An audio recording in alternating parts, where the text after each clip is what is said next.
like a tightened version of like a jungle break slowed down, but without all the ghost notes. It's just...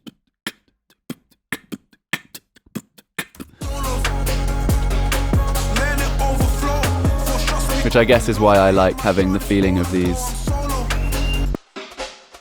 amen-y snares in there.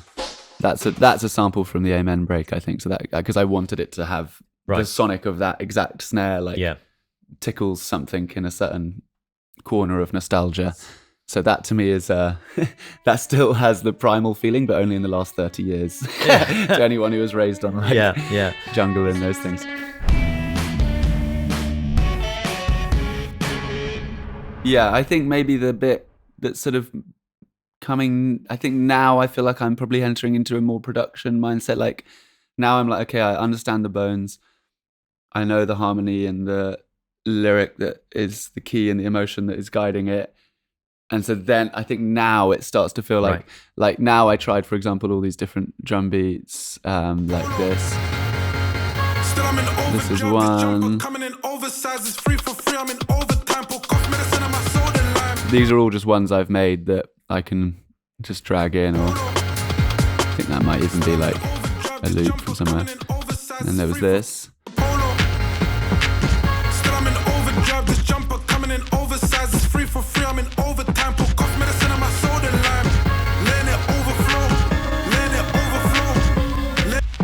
I do love these drums. I think I made those with Dijon. Because it says Electron, and I think we did that on that. Right. All of these felt too playful to me. Much too playful.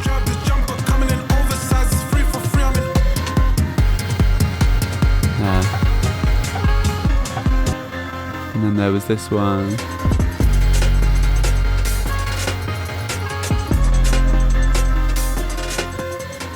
I basically would like, so from that, I think I probably learned I didn't like anything 4 to the floor on it. And that I liked it when the breakbeat felt a little bit played in its rhythm, like them.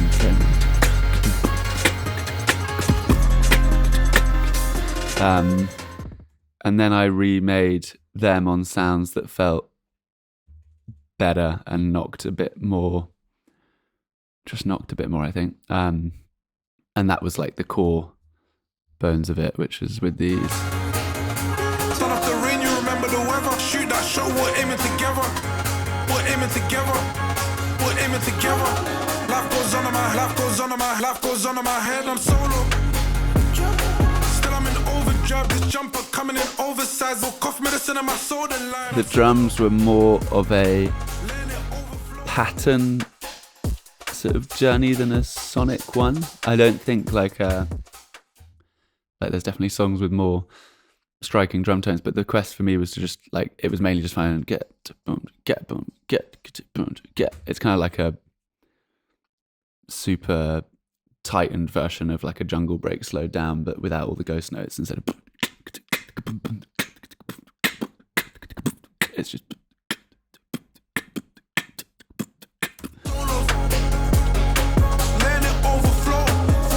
Which I guess is why I like having the feeling of these amen-y snares in there that sort of nod to that era and genre, but just let you, they only just poke through on a few occasions. This episode is being supported by Tape It, the iPhone app made specifically for musicians. If you, like many of our guests, use voice memos, then switching to Tape It is an obvious choice. And now, Tape It has layering. This means you can record over your voice notes, try out top lines, stack harmonies, build up instruments, jam with yourself, and so much more. Layering is such an exciting addition to Tape It's long list of features to help you stay creative and organised, including the ability to record straight from your lock screen, set markers, add notes, and add photos of settings. You can easily import your old voice notes, sync to the cloud, and create shared playlists with co-writers and bandmates. So, head to the link below to install Tape It and use the promo code TAPENOTES to receive a whopping 20% off Tape It Pro. And now, back to the episode.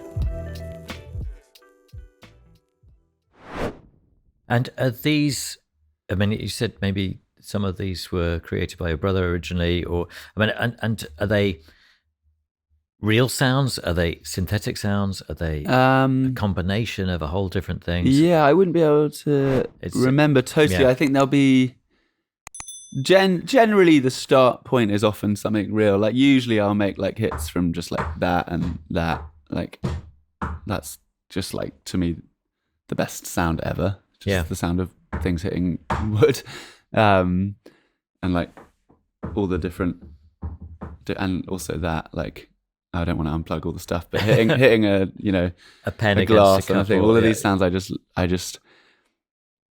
don't know.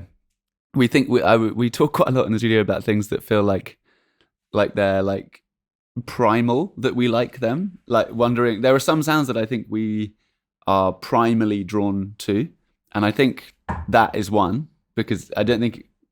But then, like similarly, I think that's kind of why things like rolling four to the floors are nice. I think there's something tribally. It could be rubbish. It could be not that at all. But I kind of like thinking about like, why is that just like innately pleasing to me more than another sound or another rhythm or and I think it might be because those are just sounds that we've just evolved to just find like community in and stuff. So you mean you will often assemble some sounds, and how will you record them? Just straight into the laptop, or will you I'll use just a record them microphone into like my this, iPhone, and then and then you change. I'll just kind of sculpt them. I mean, in this case, like a thing like a kick, that's just like a really simple kind of hip hop style kick. That's a sample from the Amen break, I think. So that because I wanted it to have the sonic of that exact snare, like tickles something in a certain corner of nostalgia. Like that's a reference. So that to me is that still has the primal feeling, but only in the last 30 years. To anyone who was raised on jungle. But it's interesting now. It's not just now, but that subliminal understanding that we all have of certain sounds that we don't even need to articulate, that connects us to what you could say is the fundamental force of that whole genre. But we kind of understand it instinctively because we've been exposed and exposed and exposed again, almost like a liturgy that in past generations I totally agree. People would have understood religiously. Yeah, it's interesting to me how important it is to understand those things, or how unimportant it may be to understand those things. Because like a lot of people, I'm sure, if I played this record to my dad, I don't know, he wouldn't be thinking, oh, is that the snare from the Amen break? That reminds me of my jungle days. So like, but then hopefully what you arrive at sort of can transcend those things. But then it is, like you're saying, it is a really core ingredient of the ingredients. So I think quite a lot about how much I want to value the liturgy, like you just said, of those sounds, and I don't know. But I think clearly you do, in that you were trying to evoke that, and it's a conscious thing. But also I think the speed with which you move and create means that you're not necessarily analyzing or thinking these things through. You're doing it and thinking, that's the vibe. And, that's true. I'm definitely analyzing more now than I would have been when I was doing it. Yeah.